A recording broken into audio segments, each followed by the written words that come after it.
Hey guys, what's going on? We're back out here in the garage. Keep going on this new project on the white truck here. We just got done putting our valve covers on and stuff the other day. I said I'd be right back. Yeah, it's been a couple days. But Dash is napping. So we're gonna get some work done here. Hey there, how are you? Hello, welcome back.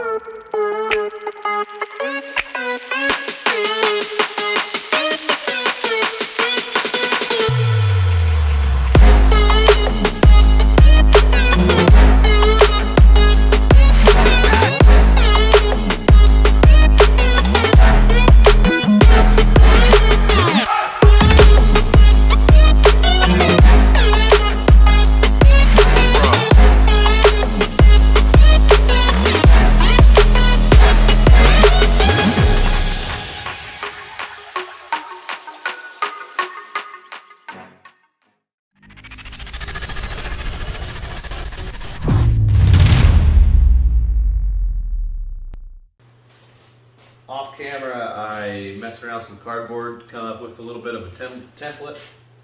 I've got it drawn out here on some sheet metal. So I'll just get this stuff cut out and then we'll see how it fits. Then get it welded up and painted, hopefully. Get it installed.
Alright guys, I got this first plate in.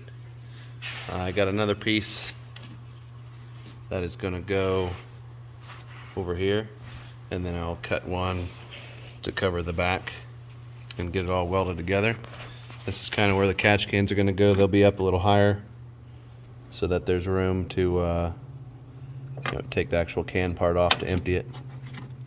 But I'm going to cock them off this direction. Hoses will attach to one end and then they'll come off the other end and probably run right down there between the master cylinder and my new plate and then down under the truck. Yeah, it's looking alright so far.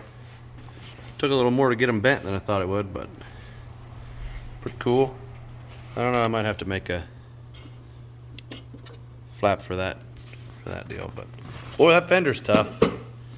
If me trying to put them self-tappers in makes it to the video, they are strong.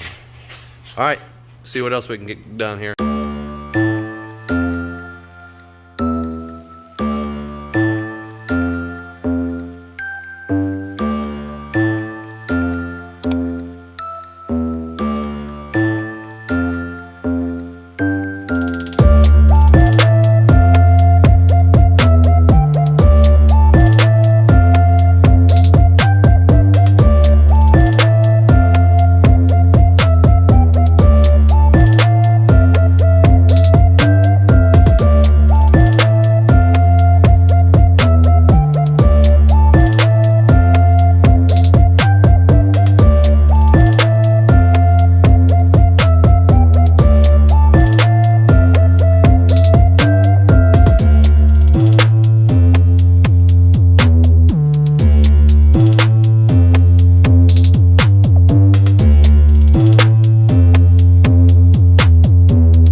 Well, guys, this has been quite a project.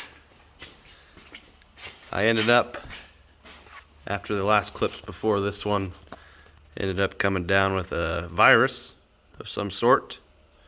So I've been out for a few days.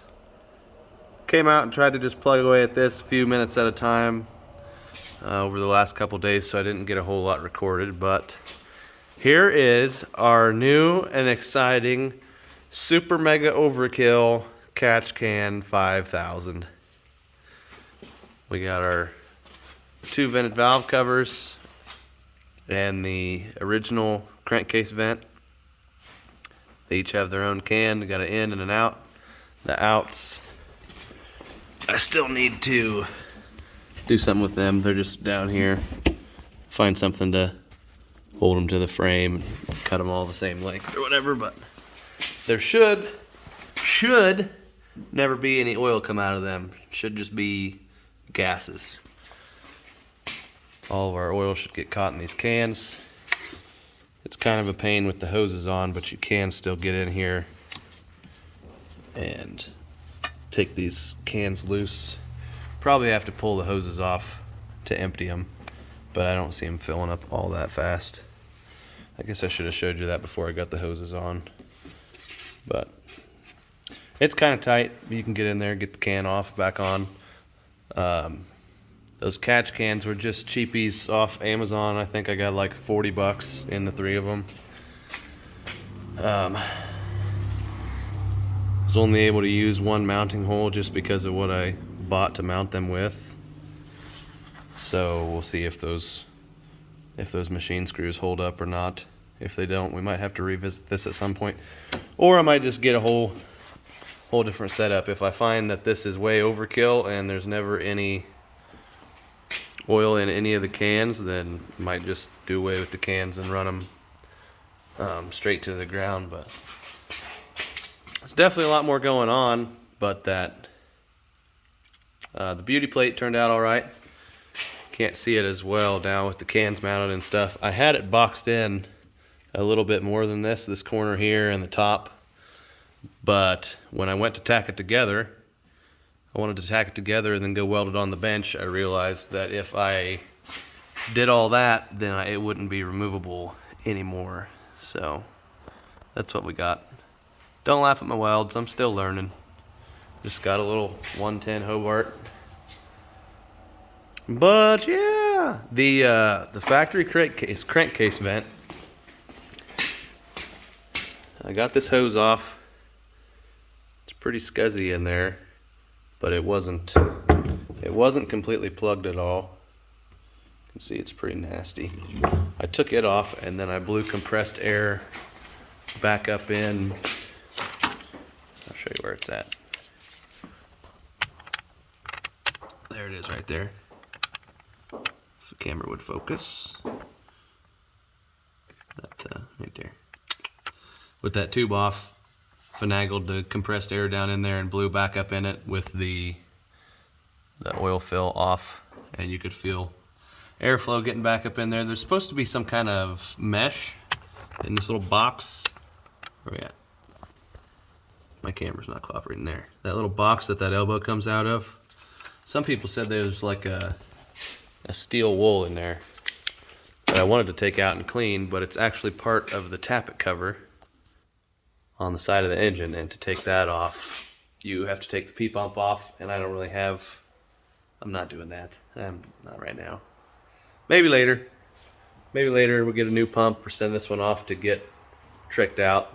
I'll get a billet tappet cover or something like that. Who knows? I could blow this thing up the next time I drive it. Very well may blow it up. But yeah, it wasn't the most exciting vid, but hopefully you guys found it kind of interesting. You guys with more experience than me, let me know. Is this a giant waste of money? I really don't have that much in it. The valve covers deal over there in the corner kind of convolutes things a little bit, but there should never be enough pressure there to blow those hoses off, so I'm not going to put clamps on them. It's just two self-tappers holding that on, and then it's sitting on the fender. Pull all them hoses off, pull that whole assembly out of there, and it's like it never happened. So yeah, Check back with us here, I don't know, week, two, maybe a year. Gonna get the timing bumped up, make some more horsepowers, and throw some head studs in, and hopefully my head gasket will survive the increased timing. Just because I know somebody will ask, this plate is just sitting on top of that flat part of the fender, and then I got this front plate going down resting against the side of it, so it's kind of sitting on there like that. 2 self tappers. Doesn't sound like a lot, but this thing is extremely sturdy. It does not go anywhere, and not real happy with only being able to use one machine screw, but they tighten down good. You can see the cans, they're not going anywhere. I mean, I'm not trying to break it, but I'm not pussyfooting you guys around either. So a lot of hose running around all over the place. It's pretty busy, but overall I think it'll be there for quite a while, unless I find out I don't need it. So, and the only reason I would think I would need it is I'd like to play with this thing on the drag strip some at some point, and I don't think they probably take very kindly to crankcase vents just going straight down onto the track. But like I said, we'll see if they fill up or not, and we'll go from there. One last topic here to fit into this video. If there's any of you guys watching this that know more than me about turbos, or know someone who knows more than me about turbos, I've got some questions. So, had a HX35, went to the InstaSpool Performance HX Super 9 turbo. It's a 60 millimeter billet compressor, 67 millimeter turbine in a 9 centimeter undivided housing. It's the shit. Runs 5 to 10 pounds of boost just about all the time under part throttle. And as soon as you get into it, it's up against the wastegate, 50 psi, just screaming.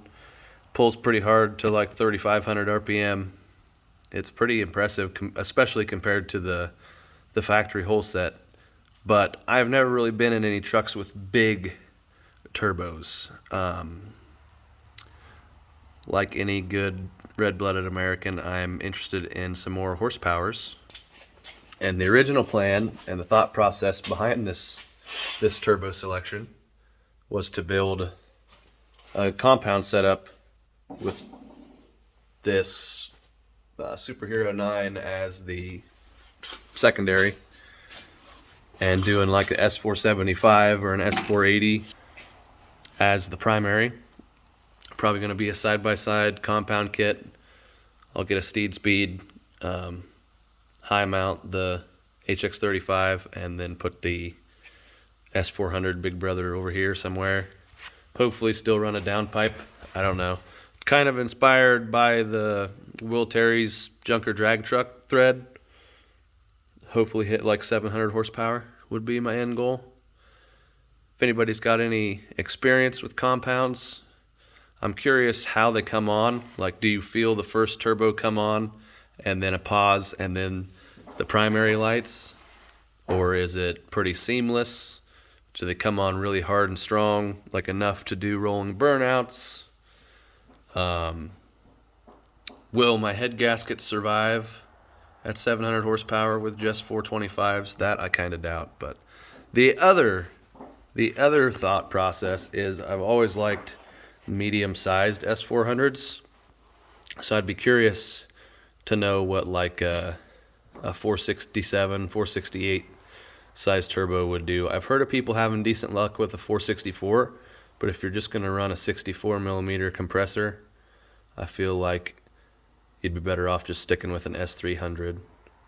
And if you can run an S366 and that's not too bad, then surely an S467 or 468 wouldn't be too bad. I'm just wondering if the 12 valve can drive it hard enough to make 700 horsepower. And if it can, when is it going to make that power? Am I going to have any power at 2500, or is it just going to be getting started at 2500? So that's the big debate right now for me. S460 something or S480 over what basically amounts to a HE351. It's a fancy one. It's a nice one. I love that turbo. I really love the torque curve of it. I just want some more power. Just want some more power. So one thing though with the compounds is I don't want the damn truck to sound like an airplane. Right now it sounds like a tractor. It sounds freaking awesome. I don't want to take that away. But if any of you guys have any experience with that stuff, hit me up. Let me know. Drop a comment. Get at me on Instagram. Maybe if there's any of you guys local, we can meet up and you can take me for a ride in your truck so I can kind of see how they run or something. But all right, that's it. Peace out. Good night. Hey, stay healthy. We'll see you later. You got a problem with the weather?